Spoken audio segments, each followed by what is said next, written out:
Le 6-9 France Bleu Vaucluse, Hugo Laroche. Le maire de Barbantane qui réclame donc la réouverture de la gare pour mettre sa commune à 3 minutes de la gare d'Avignon centre et faciliter les déplacements doux. Il a fait la demande au conseil régional et pour y répondre, le vice-président au transport de la région Provence-Alpes-Côte d'Azur est ce matin l'invité du 6-9, David Daubin. Bonjour Jean-Pierre Cyrus. Bonjour. Merci d'être avec nous. Alors, on va lui répondre directement au maire de Barbantane. Enfin, vous allez lui répondre. Est-ce que vous seriez prêt à la réouverture de cette gare ? Alors, on n'en est pas encore là. Alors d'abord, Jean-Christophe Daudet, le maire de Barbantane, je le connais très bien, on est souvent en relation. J'entends sa demande. Il y a 950 maires dans la région Provence-Alpes-Côte d'Azur. Nous attachons beaucoup d'importance aux besoins et aux demandes des uns et des autres. On est en train de déployer d'ailleurs le dispositif de la nouvelle loi d'orientation des mobilités. Nous avons 13 bassins de mobilité.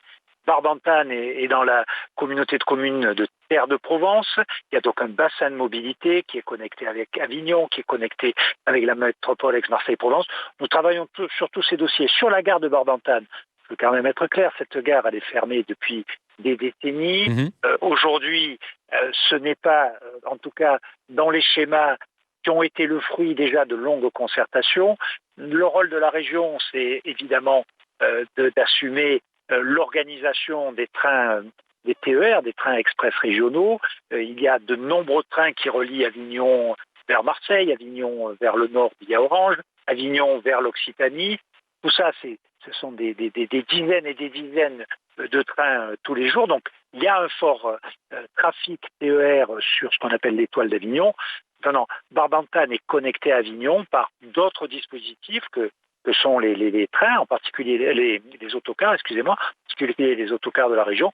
Donc on va travailler avec Jean-Christophe Daudet, comme avec tous les élus de la région, pour améliorer les choses, parce qu'aujourd'hui, il y a une grosse demande de transport collectif. Jean-Pierre Cyrus, si je vous comprends bien, ça veut dire que c'est techniquement impossible de rouvrir, parce que là, on parle de Barbantane, mais des gares fermées, il y en a un paquet sur le territoire. Ça veut dire que c'est techniquement impossible de les rouvrir aujourd'hui, ces gares ? C'est très difficile. Et puis, je vais parler, moi, surtout des 144 gares qui sont ouvertes. Nous faisons en sorte d'améliorer le trafic sur ces gares. Nous sommes en train d'intensifier le trafic de TER sur la région. L'ouverture de gares qui sont fermées depuis des décennies, vous avez raison de le souligner, est techniquement compliqué. Puis il faut aussi concilier deux choses. Le nombre de gares, c'est, si on fait un arrêt à chaque gare, des temps de trajet plus longs.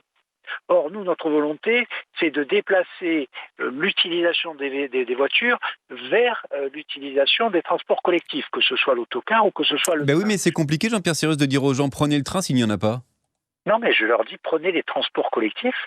Le train, c'est la colonne vertébrale. Barbantane est aujourd'hui desservie vers Avignon et vers d'autres communes alentours par des lignes d'autocar. Je vais écouter, évidemment, comme je le fais pour les 950 maires, les demandes de Jean-Christophe Daudet avec beaucoup d'attention. Mais la solution qui consisterait à dire, parce qu'il y a eu dans le temps une gare, il suffit de la réouvrir pour que tout fonctionne, c'est un peu plus compliqué que ça. En un mot également, cette autoroute vélo, le vélo aujourd'hui, c'est privilégié par la région ? C'est une excellente idée de développer ce qu'on appelle les modes actifs, le vélo en particulier, et la région accompagne de manière très importante à la fois les infrastructures. Nous aidons à ce que les voies soient réalisées, et puis finalement tout l'écosystème qu'il y a autour du vélo. C'est une solution pour les déplacements du quotidien tout à fait importante. Et là, je félicite Jean-Christophe Daudet de faire la promotion du vélo. Les déplacements doux. Merci beaucoup Jean-Pierre Cyrus d'avoir été invité de France Bleu Vaucluse ce matin, vice-président au transport de la région Provence-Alpes-Côte d'Azur. Et vous réécoutez.